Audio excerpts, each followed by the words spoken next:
Mr. Alberini, you would like to sit up at the table next to whomever you would like to. And Mr. Alberini's here representing the Opera House and to some degree the Historical Society. And maybe several other hats that we don't know. No pun intended. That's true. Tis the season. There will be. The maze is coming. But wait a minute, I'm not catching you. Oh no. Halloween. Halloween is coming. Oh, yes. An active season for you. Yep. Come down, see the pumpkins and the haunted gazebo. On the main, in the Amnesic River? You got it. So thank you. We are yours. Oh, thank you. I'll put on my Opera House Commissioner hat for the time being. Since the Commission has been meeting on a regular basis for the past 5 years, and a lot of things have happened positively. New curtains, window treatments, chairs, tables, stage curtain. There's been a lot going on. The rental is actually doing pretty well.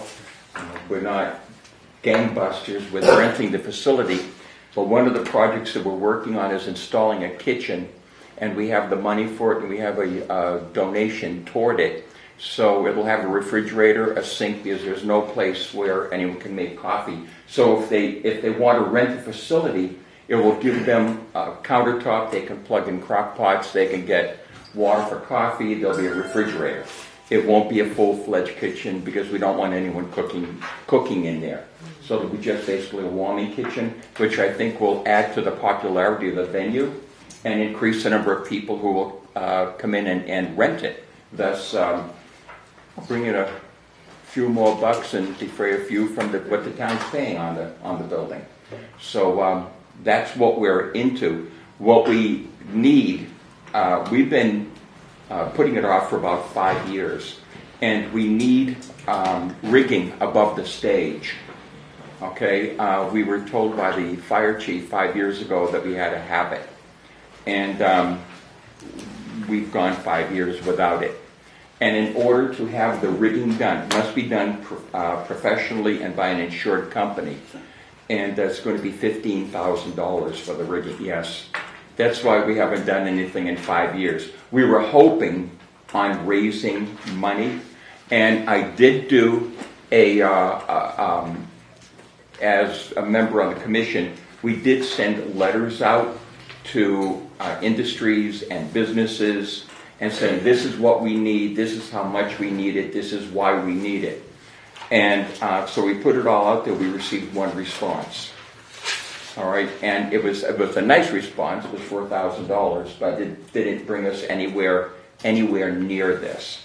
So we tried other fundraisers, talent shows, things like that. It's just not bringing in the money to be able to bring in the $15,000.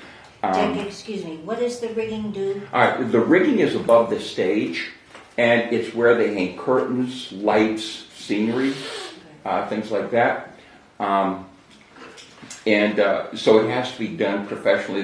I'm not going to go through the whole way of doing it, but it has to be done professionally and by code. So basically, we're not up to code on that. So we are breaking a safety code by not having them using a stage. So we will be looking to write to go to the town for the $15,000 for that. And if it happens, it happens. It doesn't, it doesn't. But that's what I'm here for, is to see if there might be a possibility, or just to put it out there. And they've got 15. How much of that is it involved in any new equipment, or is it just involved installing the equipment? It is, nope, it's not involved. What it is the rigging of pipes that they put together. So it'll be all the pipes, it'll be the chains. Because what they have to do to make it safe is they have to drill through the ceiling, up through the 2x6s that are there. Then there has to be 2x6s put across those 2x6s, and it goes up. So it's like going through almost like 12 inches of lumber, and then with lock washers and lock nuts on it, so the bolts will not loosen, and so then the rigging is suspended from that. So is it the same rigging we have? It's just a matter of reinstalling, or is it? The rigging we have is screwed into the ceiling. Right. So, What we have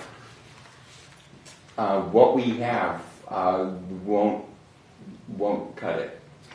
Okay, but do you need new rigging? I mean, Yeah, that's what he's saying, he needs new rigging. No, new rigging because it doesn't do what you need to have it do, or it's because it's not installed the way it needs to be installed. It's not safe.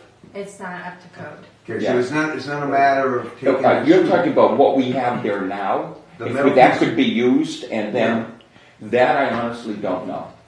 That I don't. Okay, because there's obviously I don't. Other than I was one to put up the rigging that's there now, so I know how that was done. Right. And I don't think No wonder I don't think it's unsafe. But yes, it is screwed in, and we did not drill all the way through and bolt it on the top side, which obviously could be done. I'm not 100% sure of what's there now. It'd be a matter of just taking out the screws, getting long bolts, putting them in, and That I don't know. George knows.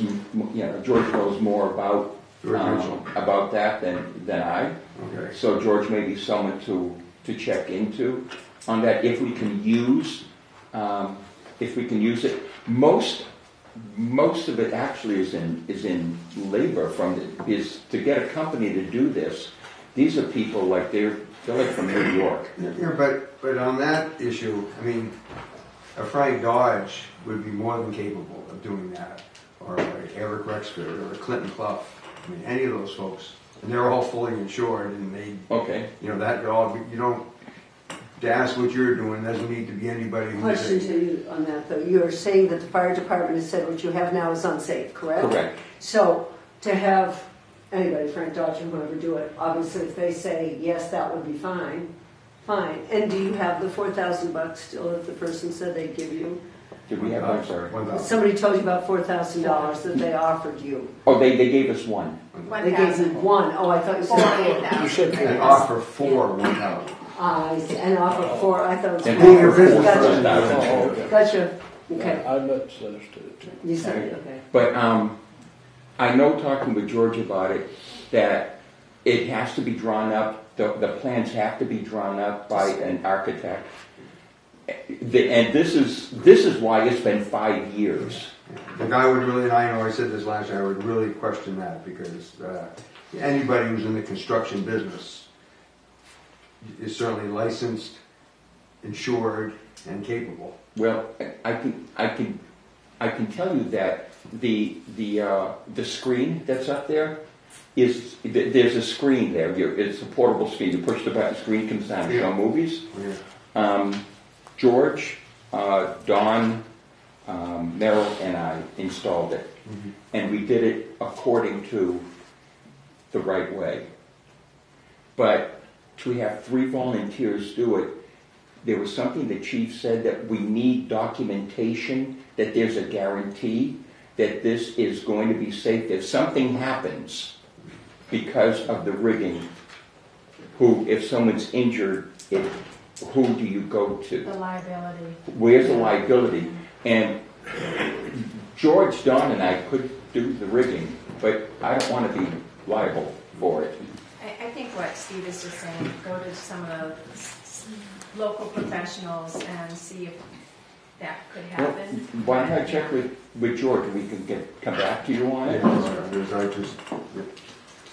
don't think it's unsafe as it is now. I certainly agree that it was bolted through and nutted from the backside. Yeah. That would make it virtually impossible for anything to go wrong.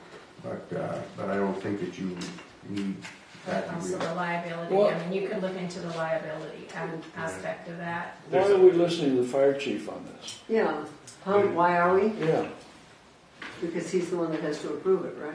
Right. He does the life code safety inspections. Like, for example, we're having, changes that we're looking at other parts of the opera house. So maybe the fire chief and let's say a Frank Dodge person could get together and look at it and have them say, gee, well, yes, we can do this, and it would be up to code, and maybe it would be $7,000 or something like that. Yeah, if we could get someone, local to do it and the fire chief will go Approve along it, with it yeah. and approve it. And it's half the price, it's nothing. So we, in order to bring a petition warrant article forward on this, I think the committee would like to have follow-through on this and Okay. an update later on, because we do go through every warrant article and say yay, nay, and we'd love to say yay, so. Okay, we have a meeting Wednesday night, next Wednesday, the commission, and this will be one of our major top priorities, and so if we can take care of it in the next couple of weeks, and then get back to you. Dick, can I ask you, you have full liability coverage now, right? At the, Yes. yeah, through the town, yes. Okay. Even though this isn't up to code, I mean, does the insurance company come around and inspect and? I've walked them through probably about 2 months ago, and I have a big list of items. Okay. That Did they they, want? did they say the rigging was bad? They didn't look at the rigging. Good. Yeah, Just as well. I walked them in other areas. You mean kind of like this? Yeah. But even if they didn't see it then, it still could come back to haunt us, right? Yeah. Correct? There's a significant hurdle to jump when something's considered a place of public gathering. And for example, the Cottage Street level, we were looking at what needs to be changed there to make that a place where things could be stored and that sort of thing. And it's a pretty big expense. We actually have to bring in a consultant who would then determine the fire rating of roofs and or the ceilings and walls and materials, and just it's really Can of technical. worms. So it all has to do with the determination of it being a place of public gathering. So, I know that the rigging hasn't prevented different events from being held there, but you have the kitchen and you have the rigging and you've gotten the stage curtains already. Are there any other areas that you feel that it needs to be spruced up in order to bring on further events? No, that's it. The kitchen should be working with the chamber, because where they do a great job taking care of the opera house and promoting it. Having a kitchen, because people come in, they want to rent the facility for a wedding, for a reception, for a meeting, and then they look and there's no place to plug in a coffee pot. And that's a definite downer. But we have the money that we've raised to do the kitchen. So that's already taken care of. We're going to be hopefully moving ahead and get that done in 2016. You're going to do a little more wiring so they can plug in like a bunch of crock pots Yeah, or we're putting stations. in GFIs? Yeah. Well, the GFIs in the kitchen. It's the dressing room at the window. Okay. So they're going to put in, and everything's going to be up to code. Good. There's going to be several more GFIs put out in the venue, in the hall. So if people set up a buffet out there, they can plug things in out there too. So it'll be really increase the idea of user-friendly facility. The room you're using for this, Dick, is which An room? old dressing room. It's a dressing room off stage.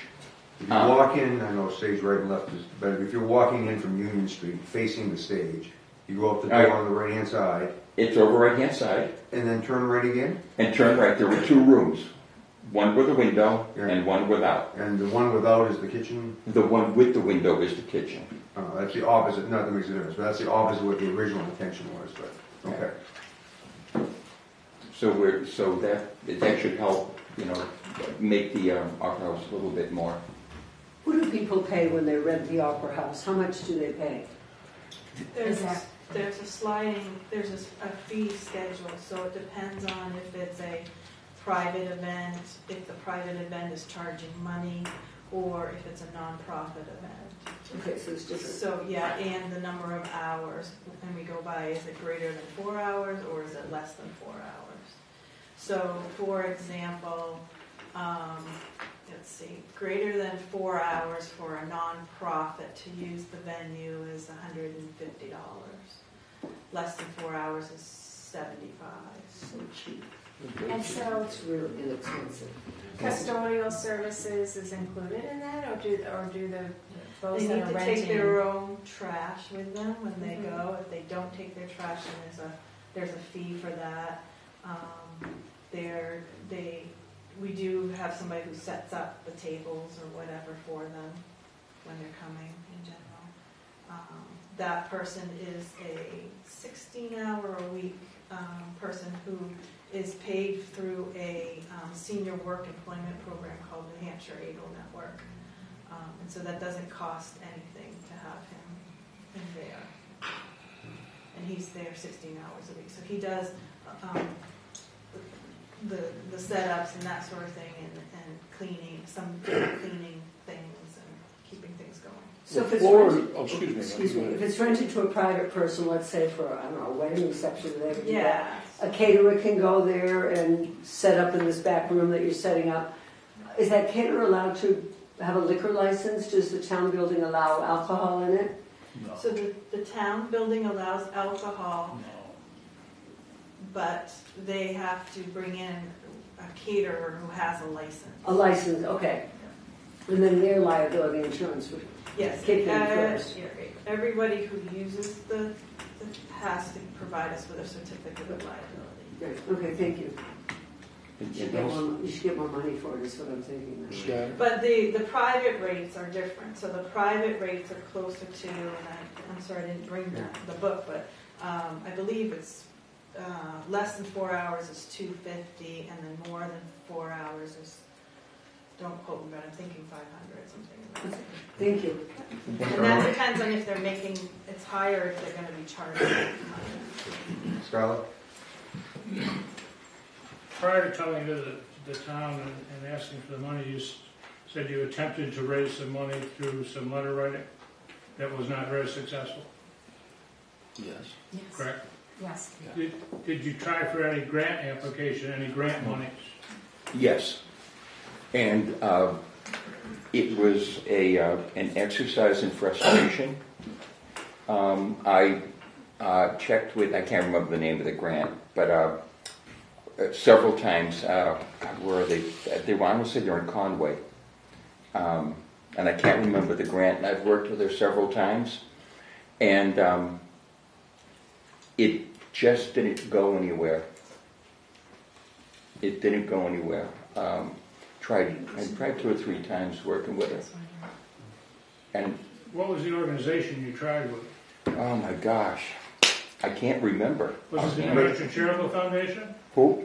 The New Hampshire Charitable Foundation? No, The New Hampshire Electric Co-op Foundation? no. Skylar, are you suggesting that those two organizations be contacted if you have, I don't know if you have familiarity with them or not? They are known to support those kind of initiatives. Yeah. So you're Both of them. suggesting to contact those two organizations? I mean, Can you repeat those two again, please? New Hampshire Charitable? And New Hampshire Electric Co-op. The electric. Karen? To answer also, Skylar, I applied twice to Home Depot because they give out a $5,000, say, community-type grant, and both times I've been denied on that. Yeah, I applied twice to Home Depot also and been denied. And perhaps our grant person that we're working with now, when there's some time, could help try to get something done on this. Skylar, do they still have the Express Grant program? Does that run throughout the year? There's no deadline. It's pretty much, I don't think there's a deadline where you can pretty much apply throughout the year. I think it's grants under 10,000? 5, I think. 5 or 5. This is 15, though. Right. I think, Karen, your idea of our new quote-unquote grant writer ends up with time, which doesn't sound like we're going to have to lock you two in a closet so the person will have time. But that might be a big help, because I do think the co-op, and I don't know, I don't know if the co-op really has a lot to do with Littleton because we have our own power company, but still, I know they do things like that because they've been helpful with the theater in Lincoln. Co-op's maximum grant is $10,000. They take into consideration whether or not the locality is a customer, which we are not. However, they will consider the greater community that will use it. That's great. just a thought. It's the group that could maybe help them. That's good. We'll look into those with you. Anything else, Dick? You want to say a little bit something about the historical society? Yeah, Just the, give us a the little museum is, this is good news, we don't need anything. Oh, that's great news. Okay. And we're growing and trying to get more people down there. And we've had, with the way I've been trying to market it, we've brought in this summer probably 600 people came in down into our museum, and that's thank goodness for the chamber helping big time. So like the history walks, the cemetery walk, finding out about buses, walking down Main Street during art shows, and inviting people personally. We've had a lot of visitors, That's great. and we're doing okay as a self-sufficient entity. Do the bus tours participate? I mean, So if we know they're coming to town, but they're not that great about telling us because they'll show up, and they have like an hour and 15 minutes, and they put just a few places to go see. So people get off the bus and they, run to Cheddar's or they, and that's it. although sometimes they are parked in your yard. The buses. Sometimes they park there, but the thing is, we have no idea they're coming. So if I had an idea, because I don't want to go down there from like 8 to 4 in the hopes that a bus is going to show up. There was one company, and they did let us know that they were going to be there, and we were open, and we had a lot of people, and we were there for them. Was that Yankee, Dick? Yeah, it's actually Inside Vacations is the tour company, and they contract with Yankee, the big yellow buses. The big yellow buses. Yep. But everyone else, they show up, and we have no idea they're coming. Well, the yellow bus, and Molly knows this, the yellow buses, the Yankee yellow buses, they used to go to Conway, they'd go to the Rocks, and then they'd go to Conway for lunch. They were getting the lunch too late, so now they were backing up and coming in here for lunch. And it made a lot of difference, didn't it, Molly? Yes, it did. Yeah. Okay. Dick, thank you very much. We appreciate it and everything that you do. And if you want to present to us, just let Andrew know, and he'll set up a time and a Okay. date. We'll do that in a couple of weeks.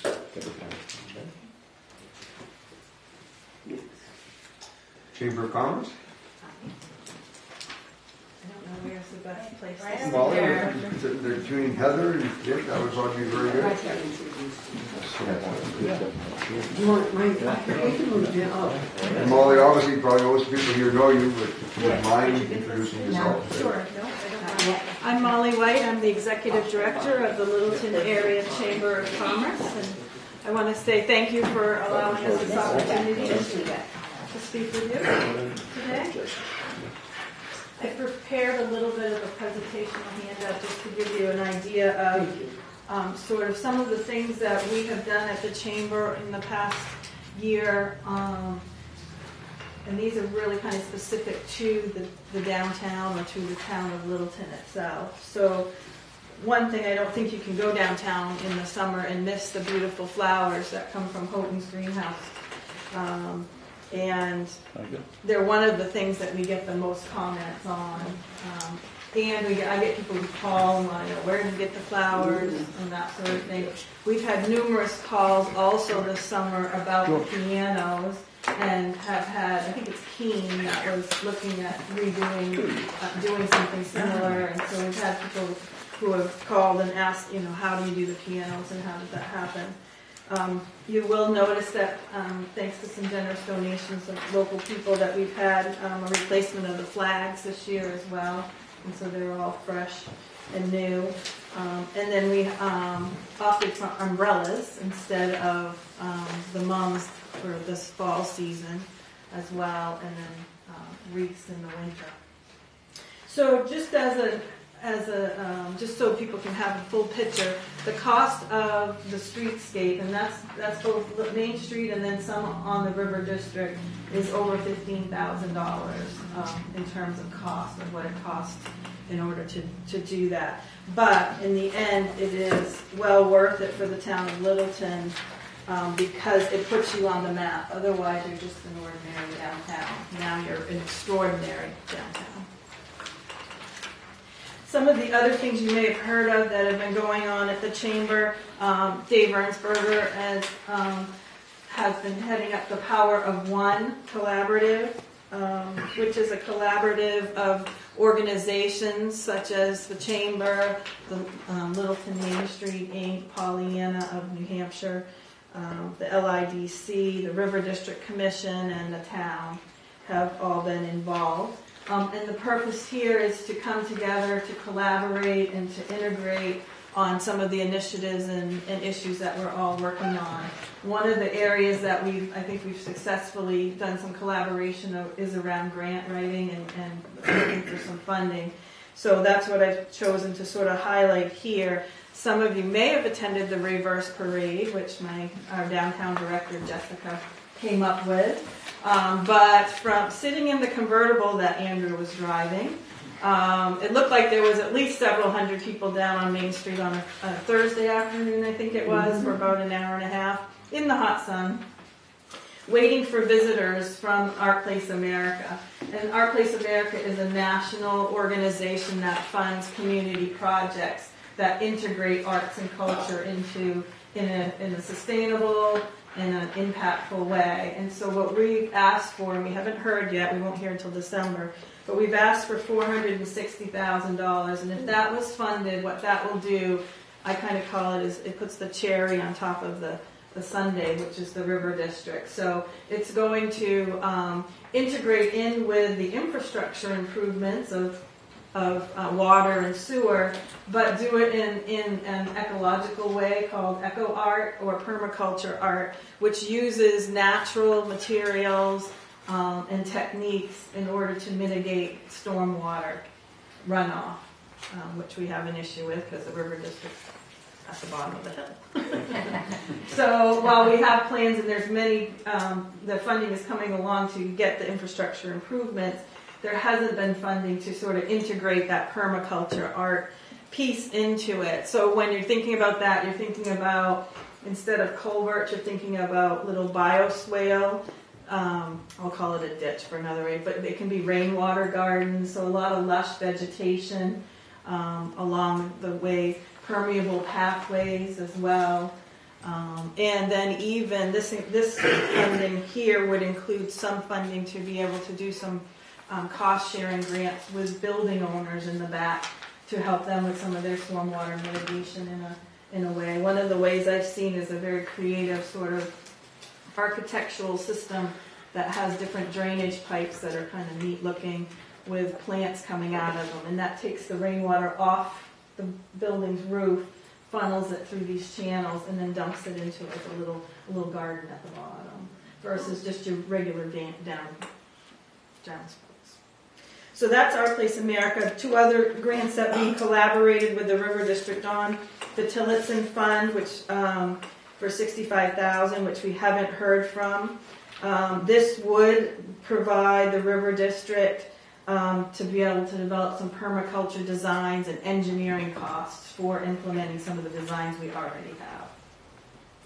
And then the New Hampshire CDFA, which didn't get funded, which was a sad day, but one of the premise there was to do some of that engineering and permaculture, but also to do a historical asset collective and basically it would have provided a business plan and a marketing plan for our historical organizations here in Littleton. So the Opera House, the Historical Society, this building, this community house here, Pollyanna of Littleton, and sort of bringing all these groups together to talk about how to sustain themselves and how to cooperatively market. Because one of the things we see from visitors is one of the most popular things that people love to get is the historic walking tour brochure. And we have these assets that, this building and the museum, which are totally underutilized in terms of people and seeing, and people just love that history. So it's a really good, unique selling point that we have, and we wanted to be able to exploit that more. in a good way. If you don't mind, is there a potential Betty Davis element to this? For Jack's Yes. Theater, yeah. Well, Yeah. but no, just, I mean, I don't know what limitations there are on that. Obviously, a very famous lady, and Yeah. obviously her coming here was a very big thing at the time. Yeah. And without exploiting it, if you would, but I mean, is there I don't know what the limitations are on able to use her connection with Littleton, or, I mean. I don't know about the limitations either, but, definitely it would go into the whole historical mix. I mean, people like to go to the place where Betty Davis stood, so the Grand Hall at the Opera House where she had her birthday, that would definitely be someplace where you'd want to have on the tour, or using Pollyanna and the places and the characters that she lived and went, like the train station and the different places. We could incorporate that into different historical things. So it's on the radar. Mm-hmm. Oh yeah, Well, I mean, just, that's something that. it's very interesting. Some of us may be generationally challenged. Who was Betty Davis? She was rather well known. Yeah, I know she is. I would think Jerry Eames would have some stuff for that. Yes, He would have a absolutely. video on that. And Dick has all kinds of information. And So, I yeah. obviously saw a bunch of the old pictures or whatever. And that's, And we're having a Betty Davis film, not quite a festival, but we're showing a film in December, I think it's December 17th, 17th. Mr. Skeffington. at And it was the Opera movie House. she was working on when her husband Arthur died. He was a local boy. Mr. Skeffington. Mr. Skeffington. Not to be confused with Frank Skeffington. When they got killed. Well, I'm not going to say he got killed, but anyhow, but the movie is Mr. Skeffington. Frank Skeffington So is was, that Pardon? Tell us about that event. Is that like a fundraiser, or is that? It goes Michael Curley. it goes along. The chamber is putting on a BFF weekend. So one of the I'm going to promotions put that that together in my head. I'm sorry. so one of We're off on a the, side issue here. Sorry. one of the promotions that will be starting November 4th actually and running through December 18th is called the BFF Getaway Promotion. That will be promoted throughout, and this is for the Littleton area, so it's not specific to the little town of Littleton, but it will be promoted through social media. The idea is to get groups of friends to come up and do some local shopping early and to stay overnight in a slower time frame, but yet still a very beautiful time frame. So as part of that BFF getaway weekends, we wanted to be we've been collecting from all of the different groups what's happening, because that's one of the things. There's always a ton of things happening here, but everybody markets on their own, so you get it in spurts and pieces. So one of the things we've been doing is collecting that information, and so there's the November Madness sale that the Littleton Bike Shop's going to do. We're going to do the Betty Davis film. The North Country Climbing Center's doing something. So we have all these different things. So that's on the list of information. So keep your eyes open. There's more coming out on that. November 4th, we kick off the BFF Getaway in conjunction with the state's New Hampshire Open Doors weekend that they have, and that will be at the League of New Hampshire Craftsmen from 5 to 8, I believe, at right downtown here. So we'll be the kickoff of that. So that's the Power of One. Dave, did I miss anything you want to? No, I think you did a good job. Okay. So the ultimate objective is, we have 7 chambers of commerce within 30 minutes of Littleton. It's craziness. And they're all trying to figure out how to market themselves and all of that. So the ultimate objective is, once we've done these things in our own community, to reach out to the other communities and see if there isn't a way to integrate and collaborate more with the, and many of them have chambers, but they're not really active, and they just have a few larger enterprises that would be active in a chamber environment. So that's ultimately where I think we should head, is to try to get this to be more of an area. For example, we have this airport up there that I know the town helps fund some of the expenses of the airport, or has in the past. It's a regional airport. It really has the potential of being a huge asset to this part of the state if we can get some things done there. And so, that's something that would be of interest to the Power of One organization. trying to help work with them. So, that leads us to some of the things that we also do, which, as you know, we're the managers for the Opera House venue. Okay. And so I've given sort of a list of the different things that we do at the Opera House. Obviously, we do the scheduling for the events, we do the contracts, we collect the liability insurances, we collect the deposits and the fees. We do pre and post walkthroughs of the building to make sure that everything is in order. We make sure that there's somebody to open and close the building when it's needed. And then we do the financial management of that end of the building. Of course, ordering supplies and making sure that we call Amos if the toilet's plugged or whatever happens. It never happens, does it? No. Well, last week it did. Yeah, I'm just kidding. And those are the sort of the services that we do as part of the venue management contract and the services. There's other things that we're providing to the town just because we are the only entity in that building from Monday through Friday, 9 to 5. So that's more like tenant relations. There is a tenant in the building. If some, Wi-Fi not going right, we look into that for them. We liaison with the town if there's, like I said, for maintenance issues, if there's something going on, the hot water, the heat was off at some point. And so we are the person that makes those calls, and I have to thank Karen and Andrew for making that system a lot easier than it used to be, and appreciate it, because before I was going downstairs to the boiler with the phone going, I don't know, I'm going to push the button.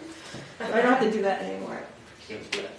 And then just monitoring the building during the day to see who's using it, and oversight of the whole building in terms of janitorial, just making sure all that stuff. So those are some things that we do that aren't really part of the contract, but because we are there, and we're the only people can talk to, that's what we get it. So I thought it would be interesting just for people to understand too. We also lease a space at the Opera House, obviously, because we're there, and we lease our office, which the chamber provided. I believe it was $65,000 to do the leasehold improvements in that office when the Opera House was renovated 8 years ago. So some of the things that are happening is the event rental revenue has increased by 2% year to date.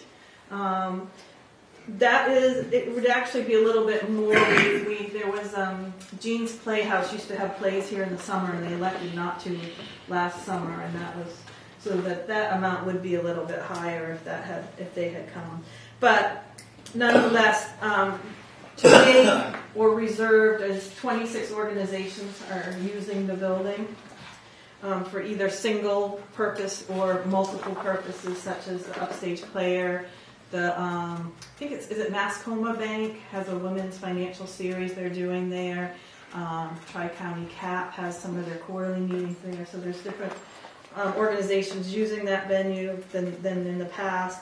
And at this time of year last year, there were 19. So we've increased the number of organizations. We continue to put that out in both the Opera House venue on our website and in our weekly e-newsletters, that it's an opportunity to be rented. So we continue to promote that as well. One of the other things that we started doing for organizations is be the ticket sales at no cost to them. They give us a couple free tickets or whatever, but so, for example, the Upstage Players, it has The Importance of Being Earnest coming up in November as a play, and they will have us as one of the places where the people can come and buy tickets. And I already mentioned that the event. So in essence, because the Littleton Chamber is in this building, the venue is staffed Monday through Friday, 9 to 5. And then we attended some liquor trainings. I think somebody was asking about liquor. We attended that training, and also insurance risk management training as well, which is a scary thing to do. Once you do that, you don't want to run a venue. Right. Do you have the total amount amount of revenue for those 26 organizations throughout that venue? If you have a amount. I didn't bring that figure. It is the, let's see, it's in the neighborhood of 17,000, I believe. And actually, is it in another week or so, the Opera House, is it next week you have, the Opera House Commission is having a meeting, and we provide a quarterly So if you could share that with Andrew and then. When you say your net profit share, the 2,500 is your share of the rental income? Yep. So currently we're operating under a lease agreement and a venue management agreement.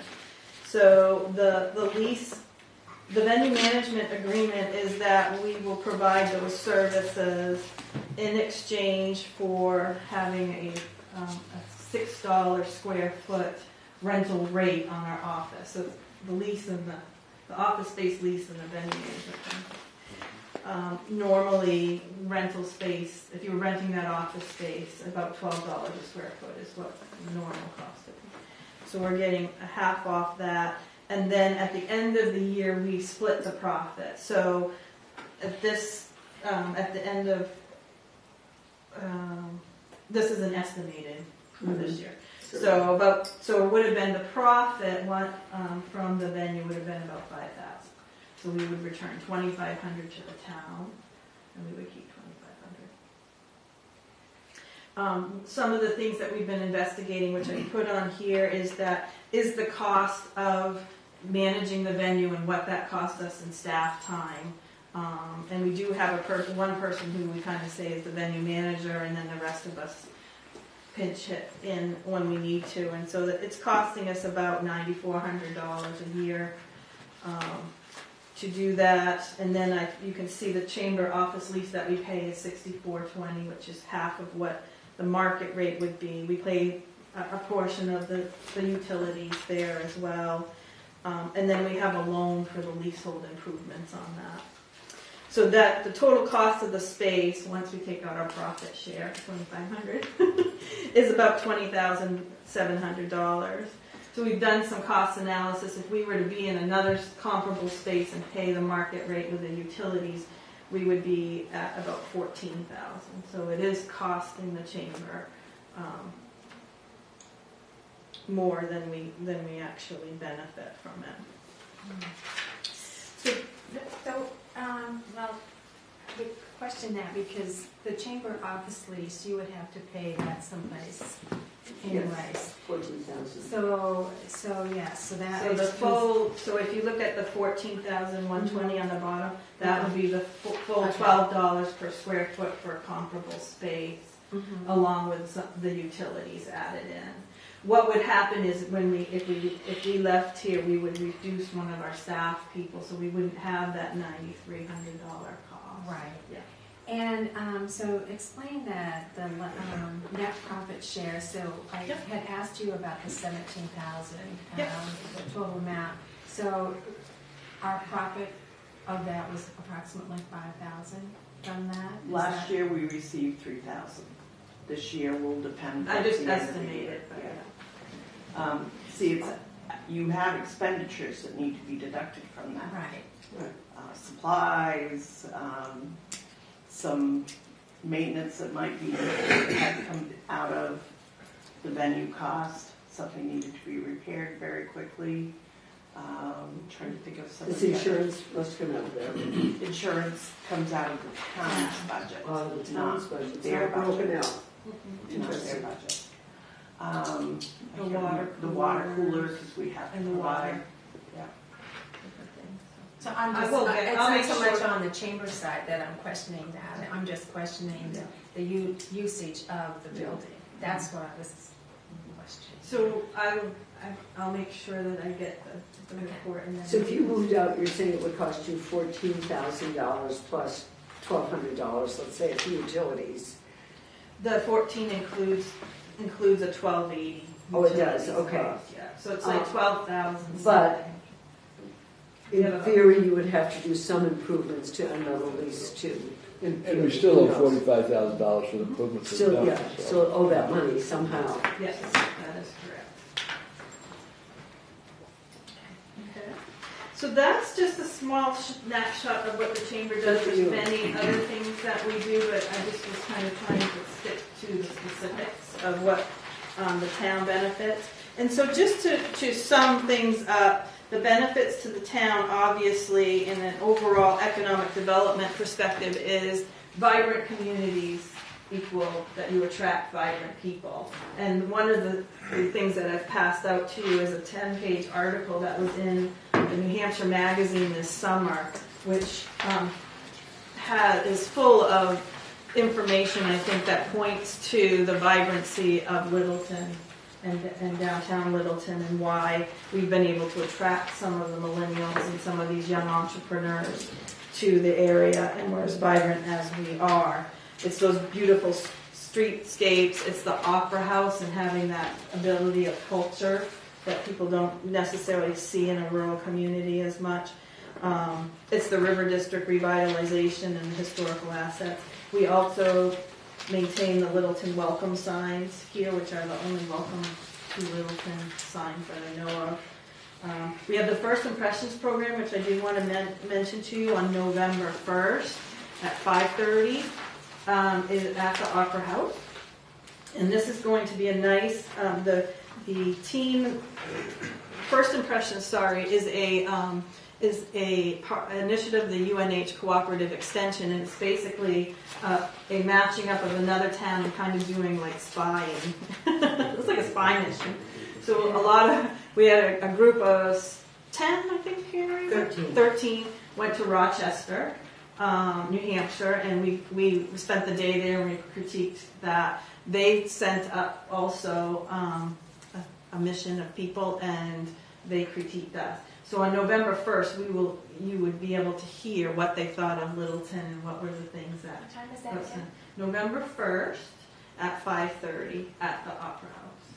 The doors open up at 5:30, but the actual program will start at 6. Okay. So I think that's going to provide some really good insight. Parking is addressed, wayfinding sign is addressed, and different things.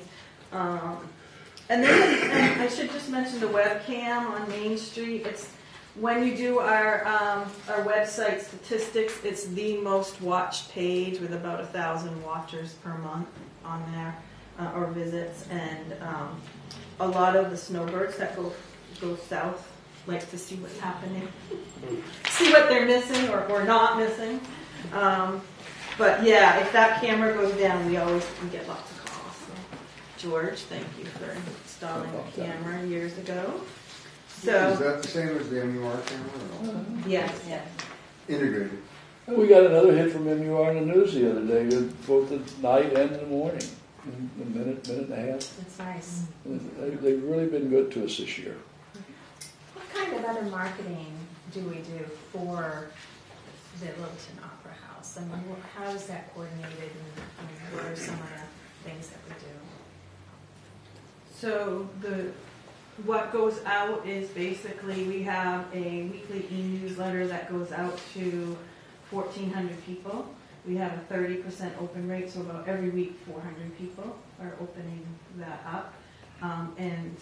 And so if there's something happening at the Opera House, they get to see that piece of it. Or on the sidebar is that there's space for rent at the Littleton Opera House. Then we also have it on our website as well. And of course, we're always talking when we're talking to people. One of the other things is we mention the Opera House a lot with new members and we've had 36 new members to date for the chamber this year.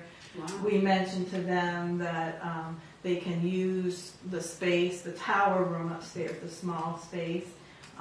We allow them to use that for half price as a benefit to the members, but also as a way to entice people who wouldn't normally come.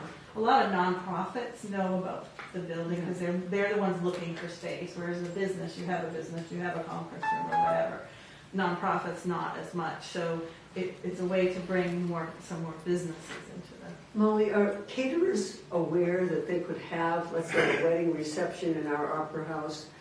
I mean, it's real big business, and there's one coming up in New Year's Eve. At the Opera House? Yeah. Good. And I mean, I just think, wedding receptions and all, we have a business in Lincoln, and I can't tell you, we do not have a function room. The number of people that call and ask amazes us. And I have a daughter that works for a catering company in Dover that has catered in Lisbon. So, it's really statewide. Destination weddings are a big deal. That'd be a great, beautiful spot. That's what I was wondering, basically. I know that there's probably a lot of local marketing, and I'm thinking that that's some kind of an email that goes out to all the different. What are we doing on a larger region base? So on a larger region base, we don't have a marketing budget for the Opera House, so there isn't, in terms of ads or something like that going out there. So that's something that needs to be developed, right? And I know a budget has to go with it, but I'm wondering if maybe someone could come up with a proposal on that, because this is a beautiful building, and just looking at some of the numbers that were given to us today, we could utilize it a lot more. And so I'm wondering what else, as I asked Dick if there was anything else physically about the building that we needed to improve upon to gather more people in. What can we do with marketing, that would bring more people in? So I'm not the person that could develop this, but I think we do have people who could develop this and bring a proposal forward. Product magazines, Boston Magazine, it's ridiculous how much people spend on weddings. Mm-hmm. It's huge. Mm-hmm. And the building would be gorgeous for it. Especially with a kitchen that they can at least unload their stuff and have running water and, park their truck. Right. So anyways, I don't know who I should direct that to, if it's the chamber or if it's the commissioners or what. If there's something that could be presented on that. So as we move forward, a couple of things. One, that historical asset collective that I had spoken to you about, that would have helped to address, if we had got the money, that would have helped to develop a joint marketing plan as well. Because actually, if you paired this building with the Opera House venue for a wedding, how fabulous. And the fair's in, there's, the opportunity is definitely there. Definitely there. And in addition to that, when we go to do our new 2017 brochure, weddings and that sort of thing was a page that I was envisioning. There's part of it, Diane, right there. There's part of your marketing right there. I know. I'm just saying that I know that we need money in order to make money. So what is the request, the financial request that you're looking for? So there's a couple things that we would love to see happen within the town budget itself. Would be some support for the beautification on Main Street. I think it's traditional and usual for towns to put beautiful things on their Main Street to bring people in. One of the issues I see as we move to be a larger and regional Littleton area chamber is that we start to get requests from other towns to do similar initiatives in their town, and that's just not going to be feasible. So I think looking at, and that's why I provided you with some of the costs of the flowers, of the watering. Pianos are a little bit in a different class by itself, but the wreaths themselves and that sort of thing. So that would be one helpful thing. Last year, as you know, our $30,000 warrant article was not approved, and I believe the budget committee didn't recommend it as approved. Am I correct on that? I don't think we got it. See, I think one of the issues that we're trying to rectify this year about different warrant articles and what the budget committee says. On petition warrant articles, we normally don't hear a presentation about that warrant article, so we don't take a vote. And if we don't take a vote on it, it's zero. It's zero on the ballot. So this year we're really trying to ask and request the different organizations that are bringing forward a petition warrant article to present it to us, and then we could take a vote, and therefore it would be recorded. So if there is something later on that you will bring forward, we would prefer to hear that. So one of the things we had a thought was just to get, because you guys are in the thick of things, if you had recommendations of some of the things that I've chatted with you about today that you think would appeal to the voters in the form, just supporting the chamber is not, doesn't really do much to people. Asking for things Molly specific is very important. And is there something It's very that important. people like, oh, this is something that we think the town voters would In the support? regular budget, there's no chamber line at all? No. No. Okay. You could do that now. That would be good. Yeah, I understand. It's all gone back. Molly, are the upper floors occupied? So we're on the second floor, basically, when you go into the main office. Yeah. So the next floor up is where the tower room is, so that's like a conference room. There is an office space that is leased. There is another big space, about a little bigger than this space probably, that's not finished. That's just down to the studs, would you say? Down to the studs and the woodwork. But is there storage in that room now? And there's town files in that. Which is a underutilization of the space for sure. Right. Just sitting there, right? Yeah. Old files, right? You don't go there. You do go there. Occasionally, yeah. You do. Andrew spends every Thursday morning. There's this lady running down the street with her briefcase. So I think there is potential for. So there's only one money-making. That one then, Yeah. and then you have what we call the storage level, which is it's not the basement level, it's the Cottage Street level. Yeah. And that is storage right now, but I know Andrew and Karen and everybody has been talking about how to make that better. Question. Would you tell me the area? You said the area Chamber of Commerce. What area are we talking about as far as towns or area? What does that mean? So it's pretty much all of our neighboring towns: Lisbon, Franconia, Sugar Hill, Bethlehem, Whitefield, Twin Mountain, Bretton Woods. Does that any other town contribute anything in dollars from their budget to the chamber? No. No. Okay. And the other question is what's the number that you have in our budget for the Chamber of Commerce? We don't. We You don't. don't. So there's zero. Okay. Right. Okay. That's what I want to know. Thank you.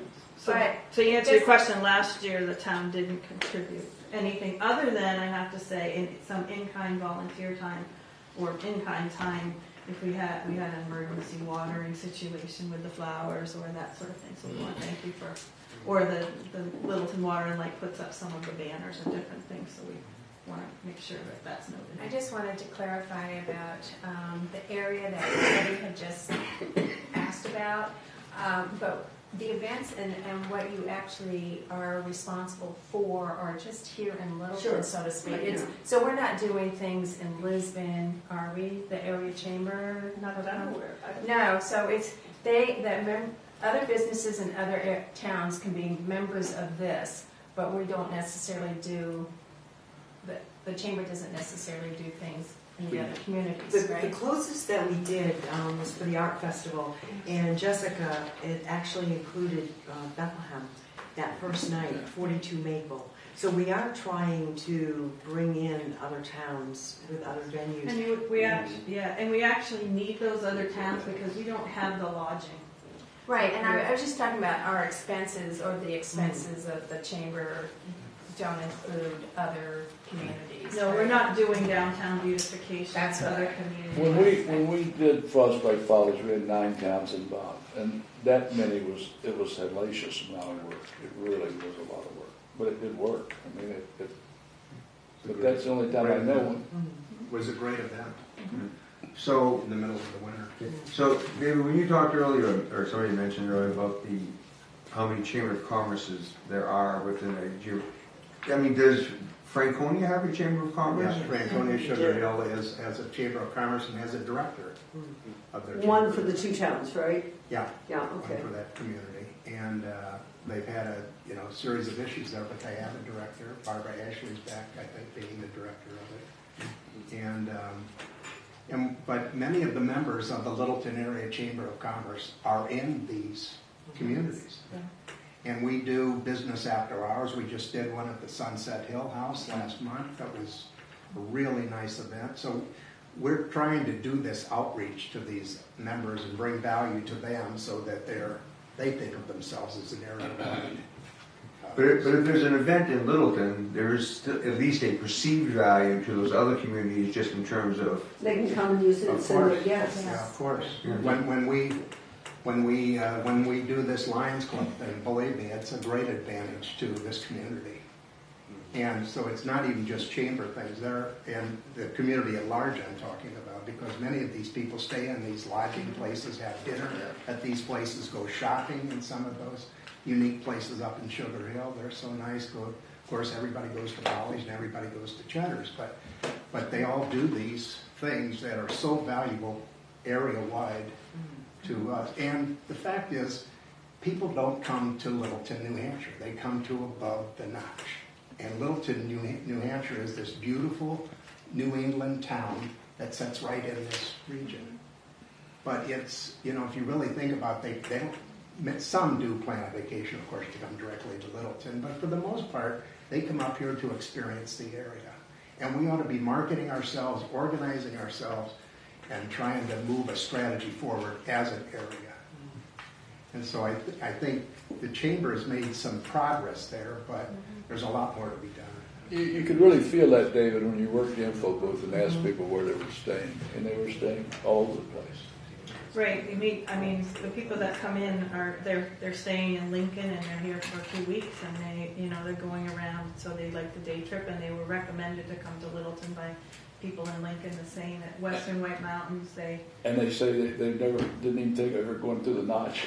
That notch is like a wall up there, and it's really a hard thing. You want me to talk about that? No, I don't want you to talk about But you are right. absolutely. A lot of people that are in Lincoln, and I'm there a lot, do come to Littleton for day trips. And it's getting to be more and more. Getting people from Littleton that live here, to Lincoln, is a whole different story. We're not going to talk about that. But so many of our visitors are thrilled. And even in the winter time, the dad and kids ski for 5 days, and the mom and the grandmother come up and go shopping and all those things. And it really is a real back and forth that we're seeing a lot of now in our restaurant, which for the most part is a very busy place. So we do chat. When I'm there, I ask people where they're going. And they do come up here, and yes, they do go to Cheddar's up here, and they do go to the Nest, and they do go to Polly's, and I love that Polly's is open year-round now. And I think what you're doing is critical. I know in Lincoln, the two towns are kind of the Western White Mountains, and everybody down there kind of has to pretend we're one town, and it works out very well. And I think what you're doing is exactly right, to try to encourage the other towns, because we can't afford 7 chambers of commerce. And the truth is, the 7 chambers of commerce many of them are not very active at all. Right. And so they say they have a chamber, but they could use our help, and we could use their help. Yeah. In so many ways. It's a hub and spoke type concept, I think. The last thing I'll sort of say here is, I've lived all over the country, in my IBM career, but almost every little town I've ever lived in, I've always tried to live in little towns in a suburban area. And the one thing I'll say here is, we don't spend any money on marketing. As a community, as a town, we get so much wonderful press. But we aren't proactively selling ourselves as a destination, just like we aren't proactively selling the Opera House or the Community House as a destination. So that's why I asked that question. That's the piece that's missing. I've been very fortunate. I've gone out and talked to several businesses about this Power of One strategy, and I've gotten about $80,000 in commitments over the 2 years to help with this. And we're trying to get $200,000 because we want to spend $100,000 on marketing stuff. And we need some help with that. We need professionals to help us with that. It's not all stuff we can do with volunteers. You can't rely just on volunteers. Yeah. A good part, you want to have volunteers, but you can't rely on some of the professional bits and pieces of marketing on volunteers. David, I can see how, obviously I can see basically it's been laid out how, obviously I'd say Bethlehem, Franconia Sugar Hill, I could see how they could be tied. But how do we do Lisbon or Whitefield or Twin Mountain? Is there a... Why not? Well, Twin Mountain has Actually, Twin Mountain and Whitefield, Twin Mountain is probably more acceptable to that than anyone else is, as far as. In Whitefield, we collaborate with Whitefield already. You know, we have a member from Littleton on their airport commission. We provide some funding to them, I think, as a part of our collaborative effort with them. So we have some of those things going on. They're just not thought of in this broad strategy of. Right, I mean, you have the Weathervane Theater there too, Hotel, summertime, and big that's hotel, and you know, why not collaborate in those areas to bring the people that are staying here to go there and vice versa, I mean. Have you those worked be at all back and with the forth. New Hampshire grant? Those are all, businesses that are members of our chamber as well. That's great. That's great. And then New Hampshire Grand, yes, I talked to Carl Stone and worked with him. If we get that 460,000, well, he's left, yes. He's left. But if we get that 460,000, there will be some marketing dollars to do something with New Hampshire Grand in that. We've also reached out to White Mountain Attractions, which has the visitor center down there. We now have a display ad in their Welcome Center, which gets over 100,000 visitors a year. So the art festival had an ad there. The BFF Getaway will have an ad there as well. So we've got that as well as a banner on their Facebook, not Facebook, on their website as well, on their things to do pages. So Dave's right. People don't come here for Littleton. They come to the White Mountains. True. And once they're here, we need to get them to think about coming.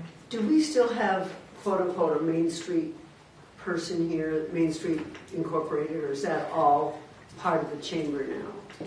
So there is an organization called LMSI. We're working on how to integrate that into the chamber.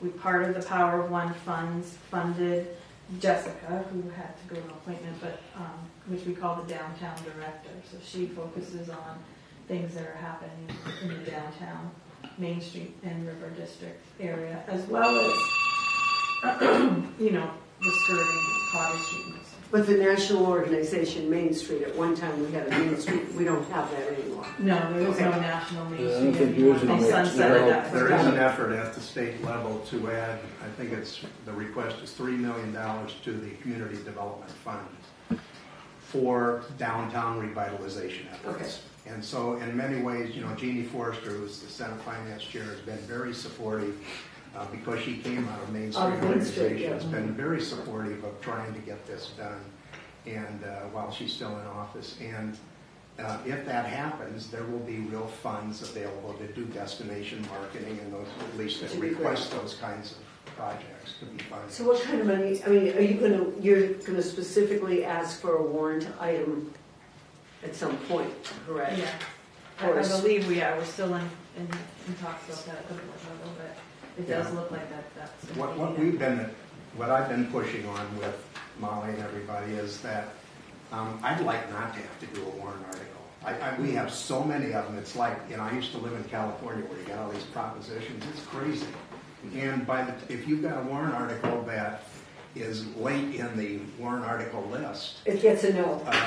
You have a real tough time getting attention to it because the people have already spent more money than they wanted to spend, and that's understandable. So we're trying to find other ways to fund this thing, and part of that is maybe in some collaboration where you have a marketing fund at the town level that could be utilized in this way, or you give us the facility space and some of the funds in a different sort of way. Anything other than doing a warrant article would be my hope, because I think it asks too much of the individual voting citizen to have to sort through all of these different things. With as many as there were last year, it makes the warrant article very secondary as far as the budget is concerned. It's not primary. It's not primary like being in the budget itself. And We're particularly in the for- process of discussing I know. this. Yeah.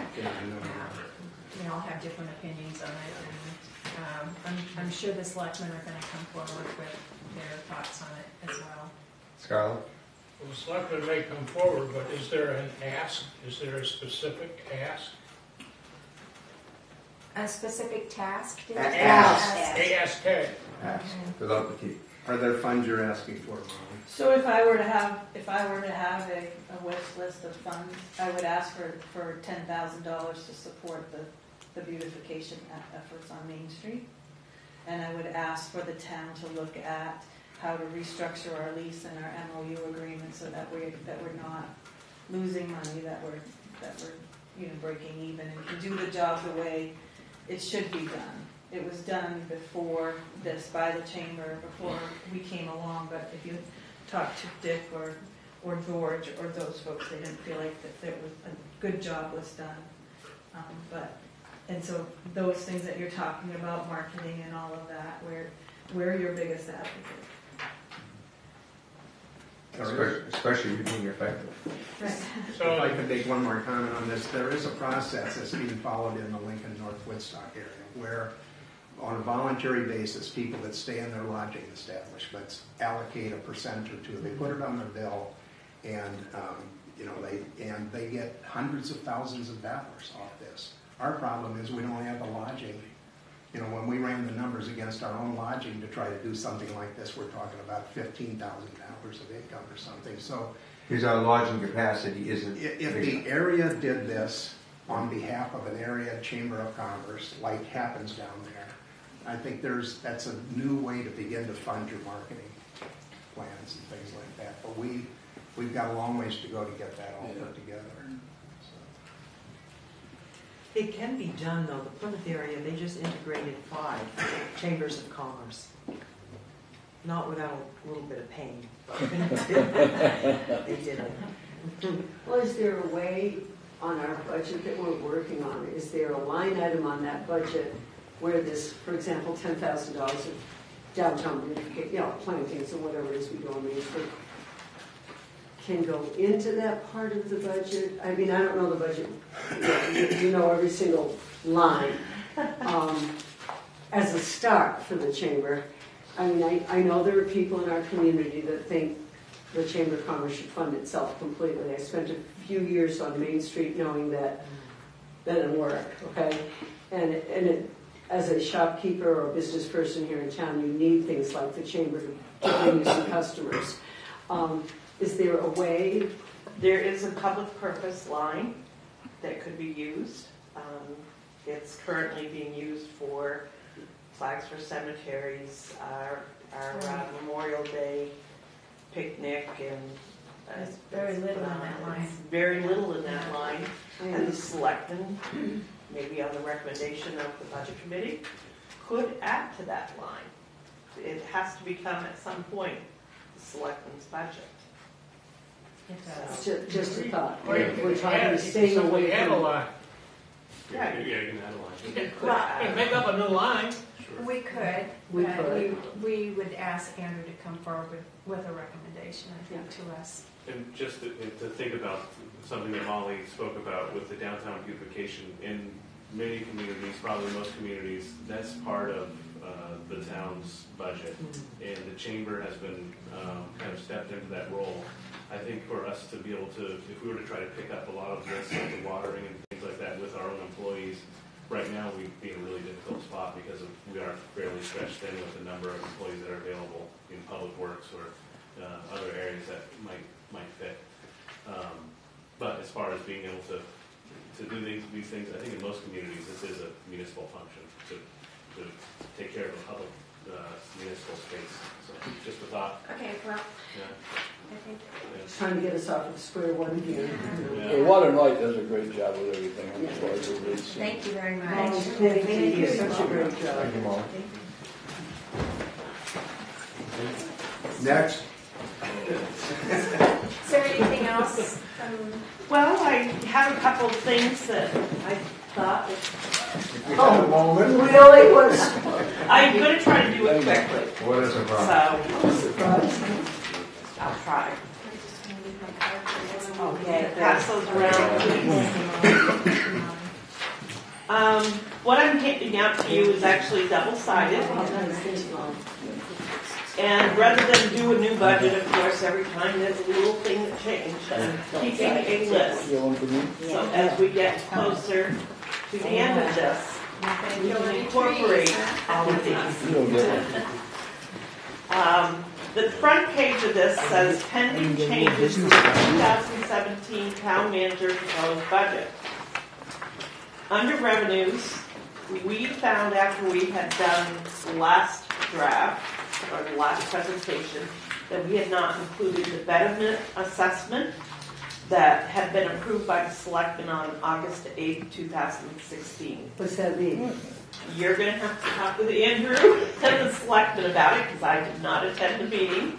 So basically what can happen is someone could petition for a road to be improved at the expense of those who abut it. And this was done for Ledgeway Road, I believe, right? This road. I'm sorry, I was That not. was the one that happened last season. Yeah, so the residents agreed to have the road improved, and then the town can then charge them back the expenses over a period of time. And it's a way to bring it a road up that's not a town road, and then have the town accept it. And then it becomes a town road that we maintain, the town maintains it. Yeah, and we don't want to take a road that's going to be Right. a lot faster. So yeah, this is a self-funded. We'll have revenue, but we're also have expense. Okay. So we just didn't have any revenue in, is that what you're saying? I did not have either the revenue or the expenditures in. I was realized that after I had. But it's a wash, It's correct? going to be a wash. Now, other expenditures in the police department, after talking with the chief and going through things again one more time, the part-time officer works an average of 27 hours per week. So I need to reduce the salary line for that employee by $3,000, because I had factored him in at 30. Also, because he's no longer eligible for the health insurance reimbursement, that's going to reduce that line by, the health insurance line, by $3,229, because I had him in as for a buyout. To be eligible for that. You have to work 30 hours a week or more. It has to be factored into the budget and approved by the town manager. But there is a federal law out there that people working 30 hours a week or more have to be offered the same thing as our highest paid employee is offered for health insurance. This is under the Health Care Act. Right. So, the other thing that we are looking at, and I have put a number in here, we are looking at health insurance for non-union, and we expect an expenditure change of at least $10,000. And that is a modest amount that I put in there. A reduction. A reduction. Which Minus could be more. means reduction. And modest meaning it may be greater. It may be greater. Okay. I don't expect it to go lower than that, so, or less than that. Other various departments, there's a $10,000 reduction, minus, to the budget, because we just got our bill in for 2017, and the rate wasn't as high as I expected. Wow. And we had one extremely good year in 2015. 2015, we had less than 15,000 in claims in workers' comp. That is a tremendous year. Hadn't seen that for a long time. Then, of course, I've included the benefit assessment, the added expenditure to cover the thing on the top. The other thing that's being looked at is currently Andrew's working on operations contract. It's up for renewal, and he's in discussions and working on hopefully some savings there. This is with our plant manager. Yes. With the whole operations contract. So it's usually a 3 to 5 year contract, and what we're trying to do is get the costs down. So we're predicting at least $26,000 reduction in the budget. So that's on the good side. Good. On the back side of this, I wanted to present some notes, which I'm also going to present to the selectmen. on for the selectmen. Fuel bids did get out. I did call San Brown, talked with them. And they did it. They gave us the same Good rate for them. Good for you. as what they did in the school. I explained to them that normally we're together on the bidding and somehow someone else did it and it didn't get done, and they were fantastic. Okay. It is a little bit higher than last year's. Last year's rate was $1.449. We're currently at locked in at $1.599. I thought you said last year it was $1.666. Oh, it is. It is. I'm looking at the wrong Yeah, thing. I mean, propane. that's propane. Okay, Sorry. so we did all right. Yeah. 10 cents. Yep. Good. Now the propane is a little different. I had originally thought we were going to get in at a better rate. We had a couple different time frames that we went out and asked what it was, and it continued to grow a little bit more, never came down. We ended up getting it at $1.519 per gallon. Last year was $1.449 per gallon, and we stuck with Rhymes because we have 2 tanks at the police department that are still Rhymes tanks. So we have to kind of stick with them or buy the tanks. Now, Or they the swap them new out. vendor would bring the tanks in and Yeah, the new vendor just takes their tanks over sometimes. sometimes. sometimes, or they just, the old vendor just removes theirs and the new Yeah. vendor provides them. We have stuck with Rhymes. I already signed a Oh, contract yes. with Rhymes. Until when? When does that contract go? Will end next June. Next June. So we've already signed an agreement. Yeah. Now they'll service the police department, the opera house, the fire department, and the highway department. Because that's where propane is now. The tank at the Opera House we own. Yes. The tank, is At there, the fire department, we own. that's something we just did, right? That was a couple of years ago as part of the grant. Okay. We were able to get 2 tanks. Okay. And at the highway department? That we own, and that's part of the new building. It's the reason we didn't end up owning them at the police station.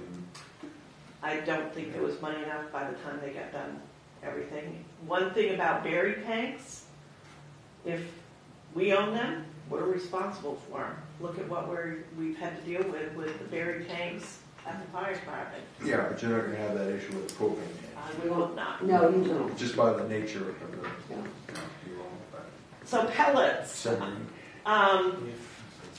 We ended up getting a delivery. This is not where we buy a certain amount of pellets from one company. We look around for the best buy.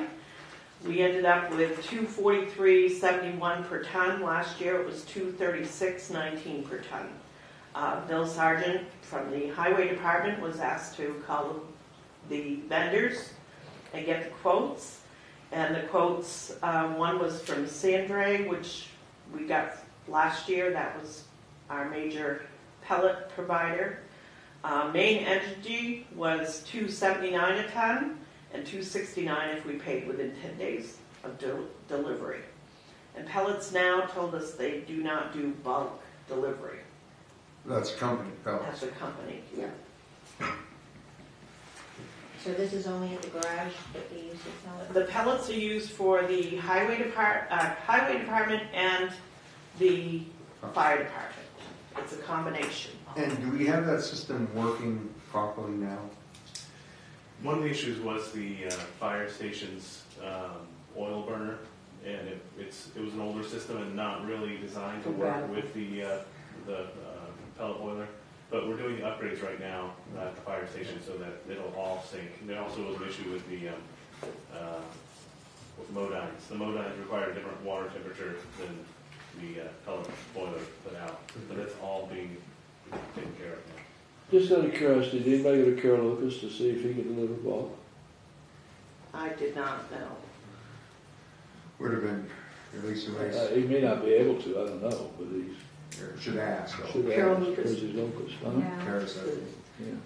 Yeah. Yeah, obviously, losing Tony Alacqua, obviously, I mean, Tony was a contributor in so many ways, but following up, if you would, on that pellet boiler and the whole town energy thing. I mean, that was Tony's child, if you would, you know, he did a great job, and losing Tony, obviously, we lost a lot to go along with it, but I mean, but that's, you know, I mean, you know, for those of us who have similar systems, although a bit smaller or whatever, I mean, that shouldn't have been that big an issue, and I'm not really sure why or how that didn't end up working out originally the way it should have, but hopefully. New Hampshire retirement system?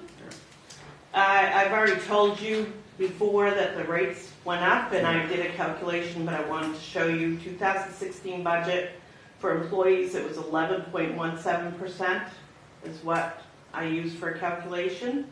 In the 2017 budget, I'm using 11.28. In 2018, because the rate changes July 1st, 2017, the rate is 11.39%. So I used an average of the two numbers. Can you just explain to me, because I never do understand this. This means that we take that percentage of their gross payroll and put it into the retirement fund? The town has to pay that percentage. Into the retirement fund for that particular employee, right? Yes. It's assigned to Joe Smith, and when he retires at a certain age, right? Yes.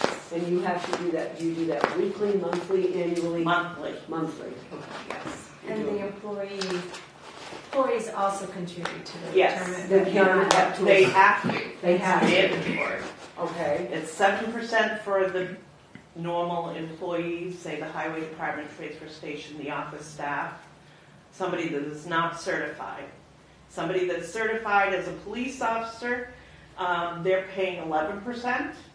And they're obliged to do that? Yes. I understand. Mandated. And they have to, you have to work 35 hours a week or more. That makes you mandated to do that on a regular basis as a regular employee. And our employees that we do this for are 35 hours Or more. Even though to get health insurance, it's 30 hours. Yes. Okay, gotcha. Thank you very much. Fire, and as you can see, these are what the rates are. So I use 11%. the fire pays 11% of their own. Yeah. The town pays. In the 2017 budget, I used 30.53%. But on the other hand, we do not pay into Social Security, right? We do not pay Social Security benefits on certified police officers that are full-time, or certified fire officers that are full-time. What's that? Almost 9%? That's 6.2%. Oh, but you do the Medicare, yes. We do the Medicare, Okay. but we do not do the Social Security. Okay, do not do this. So a fire department employee, the town is paying, let's say, 30%. For each dollar you pay in wages, you're paying It's 30 cents. So if a guy makes $30,000, it costs us, give or take, $40,000. There is some exceptions. Don't give us So the best thing to do, you know how we occasionally have the leave time buyout? If the person is not vested, by the time that we do a leave time buyout, if we do that every year, or leave time sell off of your funds are there, those we do not have to pay retirement money on. So vacation buyout. Vacation buyout. If somebody gets a cell phone stipend, because they have their own cell phone and they would normally get a town cell phone, that is not part of the retirement, even if they're vested. Holiday pay for the police officers that might not be vested would not be, it's called non-earned compensation.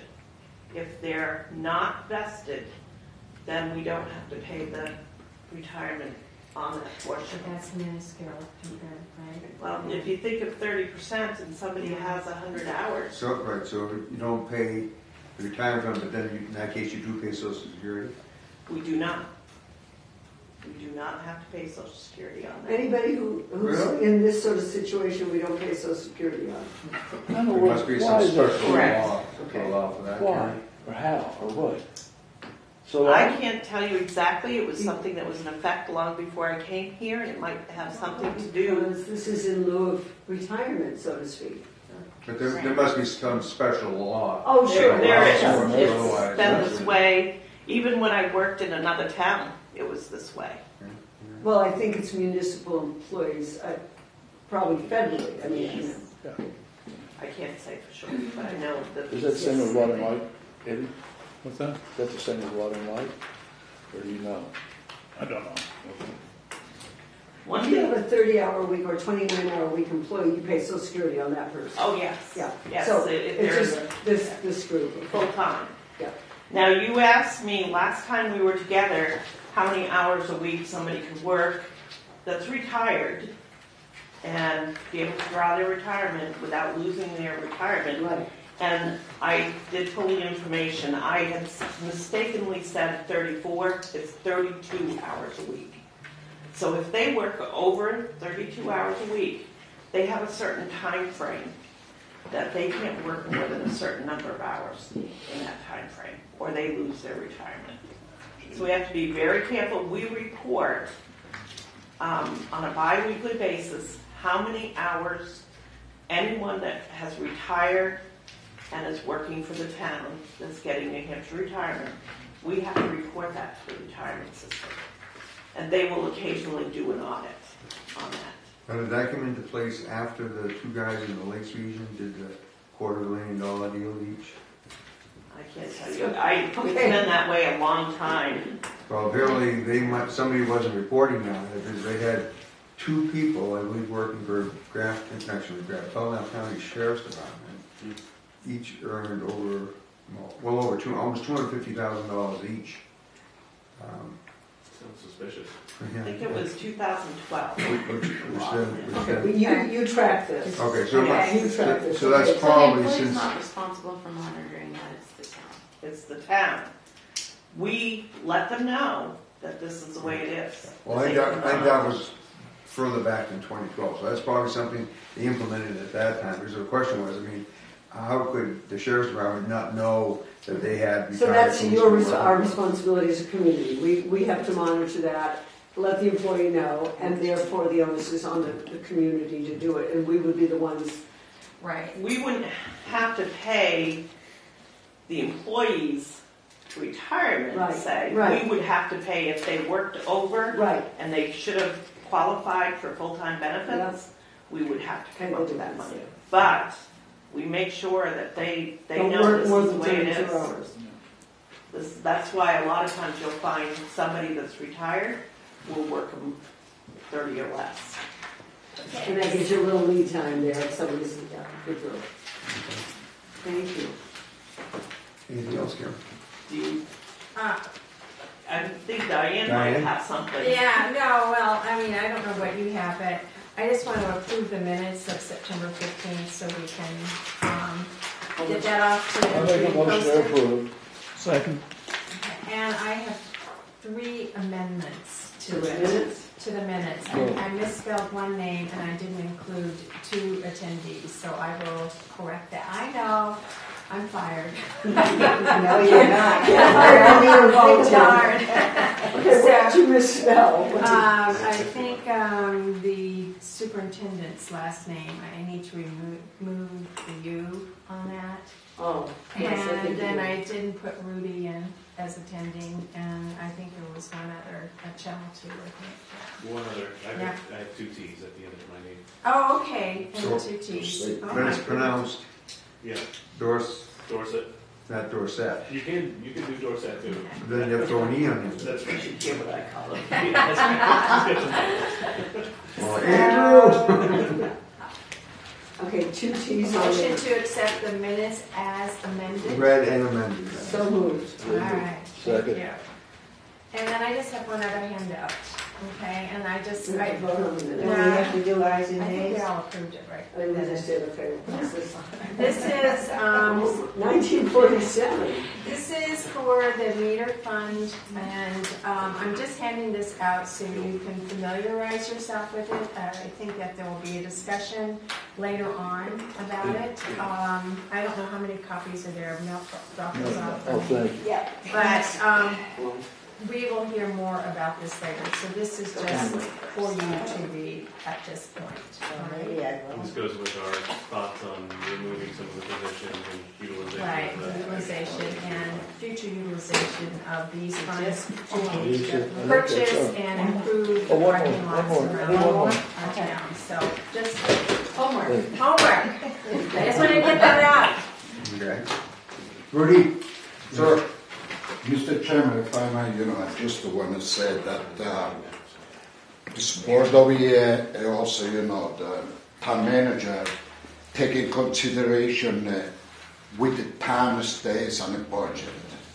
Because, like, a lot of people, they're going to come in, they're going to ask for money, which the town of Littleton right now, we don't have it. And I can say, we don't have it. Okay? Just to please, Mr. Chairman and Mr. Town Manager, just to take in consideration the town of Littleton, the budget of the town of Littleton, because it's very important. And just to remind you, today was in the news that anybody that is a Social Security next year is going to get $3. Just to take in consideration, Mr. Chairman. Yeah. That's what I'm over here just to, for the people. Nothing it comes in my pocket, nothing it goes out. It's just to please, you and the town manager, and of course the selectmen, which they are not here, take in consideration when we stand with the money. Thank you very much, I appreciate it. Rudy, thank you. Thank you. What happened to our other appearances? Who else was coming? The to Library airport and the airport, and the parks and library. recreation? And the parks. In the The parks, parks. yeah. We're not ready now. They were not ready. They were, okay. Karen? Just real quick, you talked with me about overlay, and I did a little more research because I was trying to talk off the top of my head. I don't like Pretty to well. do that. Yeah, you did it okay.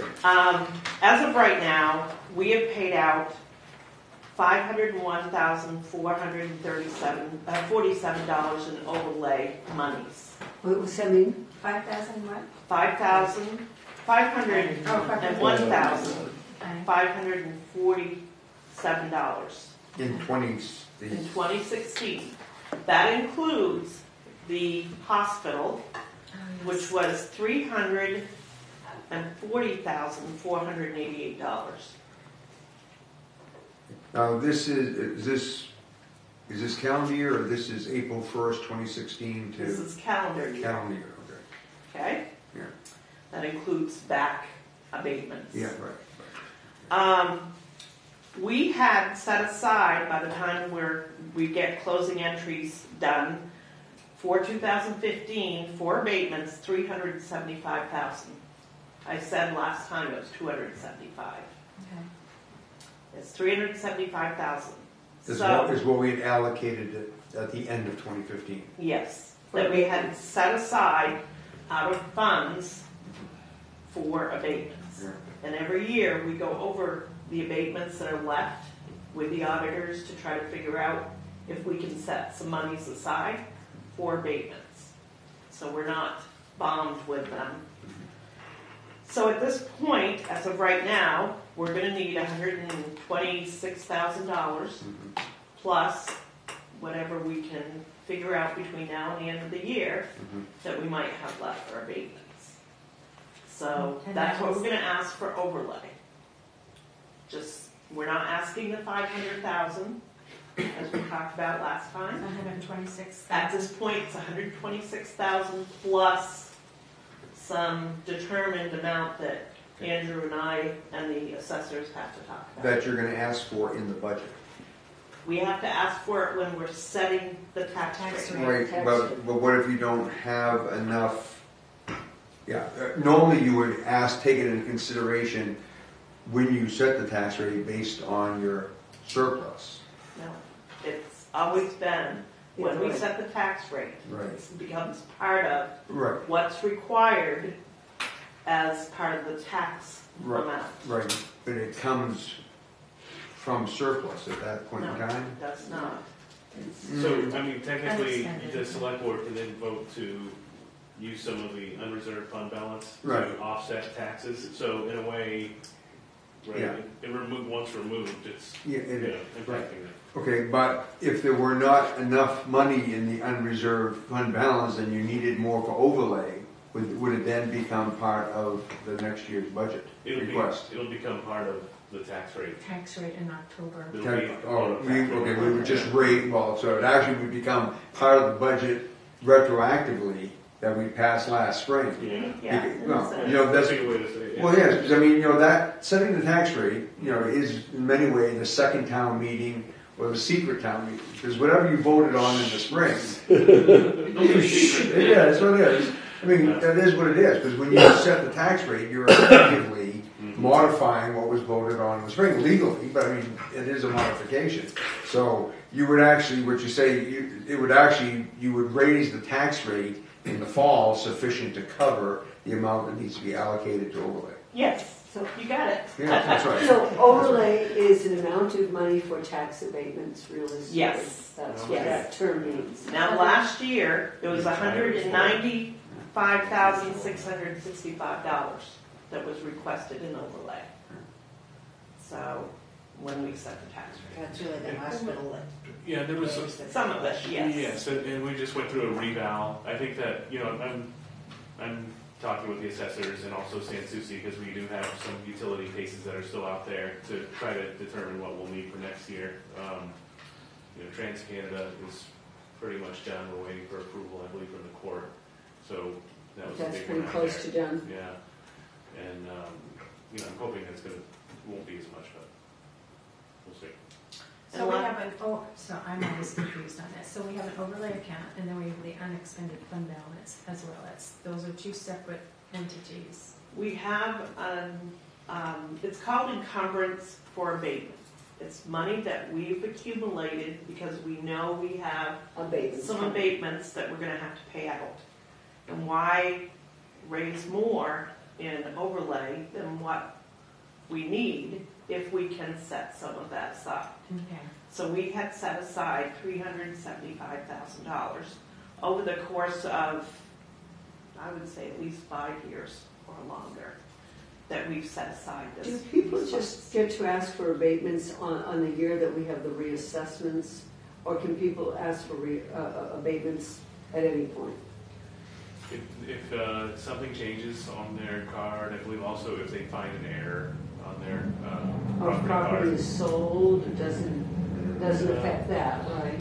That's when you do the whole reval.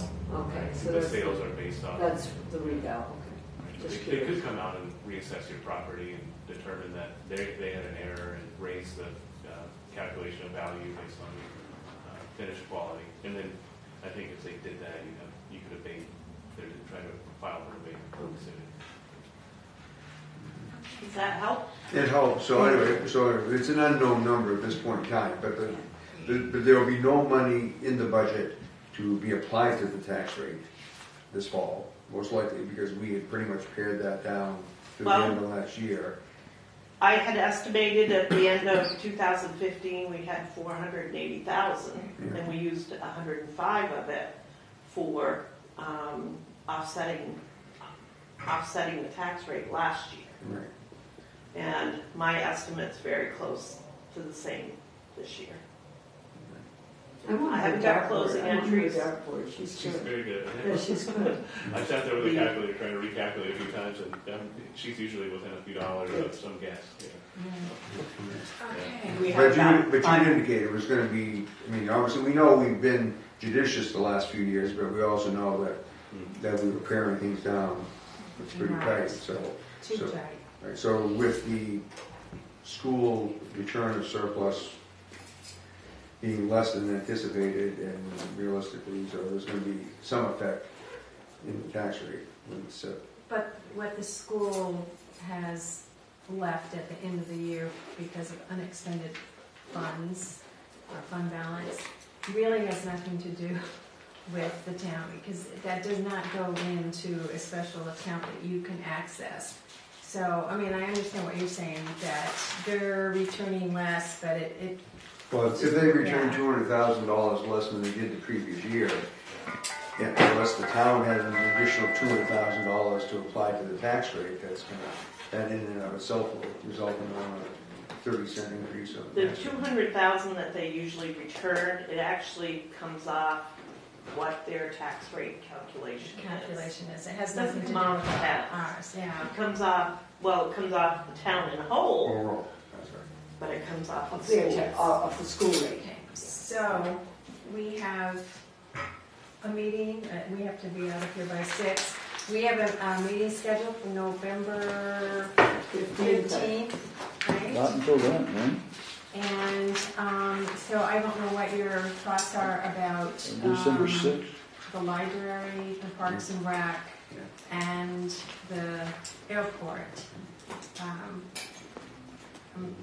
December 6th also, right? December, yes.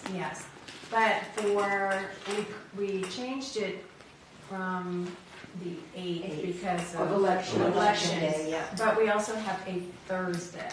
I mean, we do meet on Tuesdays and Thursdays, so I'm not quite sure. And then because we also have Thanksgiving next month, I just don't want So, to back it up. We're into meeting November 15th, which is a Tuesday. town, which is the town, Tuesday. but we also have, School on the 17th. no, we have No. school in December, the 2 meetings in December. Oh, 6th and 8th. Yeah. Yeah. But I didn't know, I 6th and just 8th? give you those options. I don't know 6th what. and 8th, did you say, Diane? I'm sorry. Yes. Yes. So I don't know what we're going I to only got do the sixth. at the December? next meeting, what I only had the so if you Oh, can yeah, just just kind of schedule figure it out, it. yeah. I didn't either. But your sense is that we need another meeting there We somewhere. may, and I'm Well, just saying that might be But just to deal with the Parks and Rec, Parks and library. Rec. But last year, the Parks and Rec came and they had no idea what they were asking for. I know, I well, think that's, of it. that was- Which is The other- things that every time we try to. the make other some reason, or the other thing, if you police do that have really- questions those for the departments Parks require- and Rec and for the airport and for any of those, send it to me. I mean, you saw a list of questions that Andrew and Karen addressed Yeah, that was earlier. great. That always That was helps, helpful. but it also helps these departments and these organizations to prepare for the information for you, what you want. So if you have any questions, send them to me, and then we'll forward them to the proper people. So that would be helpful, especially on the airport. I know The some- airport is only by warrant, or is that part of the, Part of the budget. it is part of the budget, but also did they, 2 years ago, ask for something over and above that? They ask for more than what's in the budget. Yeah. That's what it was. But not by means of a warrant article. No, more than on the budget. And the selectmen put it into the budget. We did have them on a warrant article 1 year. And they came back with some kind of an agreement that was done, and this was back when we had a town manager, Chuck Connell. And I don't remember all the details about it, but I do know they were on a warrant article. Yeah, I have a copy of the agreement that makes How many us in planes the land contract. at the basically. Whitefield Airport? So those are the questions you need to send me. And do we still have a Twin Mountain Airport? I mean, we don't pay anything to Twin Mountain. Mr. O'Brien would know You everything. can ask Dave Ernsberger too to address it. I didn't know Twin Mountain even had an airport. Yeah, they had, actually, that was a pretty busy airport when I first moved to this area. They run a daily flight to Madawaska, Maine. All right. Yeah. Well, It's good fishing out there. What did you say, Steve? I said they run a daily flight to Madawaska, Maine. Oh, okay. They actually land in Frenchville. Okay. Whatever all you right. say. Thank you, everyone. Let's Okay. adjourn. Okay, so the next meeting, unless we Figure hear it out, slide otherwise. it out. It's a plain concrete. Okay, thank you very much. 4 o'clock. It was just a